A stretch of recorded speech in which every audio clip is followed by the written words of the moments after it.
ગોંડલના ગણેશ જાડેજાને જેલમાં મોકલનારા રાજુ સોલંકી પર પણ ગમે ત્યારે ગાળીઓ ફસાઈ શકે છે. રાજુ સોલંકી અને તેના 4 સાથીઓ સામે ગુજસીટોકનો ગુનો નોંધાયો છે. ગણેશ ગોંડલ છેલ્લા 2 મહિનાથી જેલમાં છે અને બીજી બાજુ હવે ચર્ચા રાજુ સોલંકીની વધારે છે.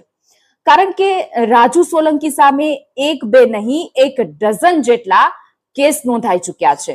ભૂતકાળમાં પોલીસના ચોપડે કેસ નોંધાયેલા છે, જેમાં હત્યાના પ્રયાસ હોય, મારામારી, લૂંટ અને અપહરણની સાથે વ્યાજખોરી જેવા ગુનાઓની ભરમાર છે. રાજુ સોલંકીના પુત્ર સંજય સોલંકી સામે પણ 3 ફરિયાદ થઈ ચૂકી છે.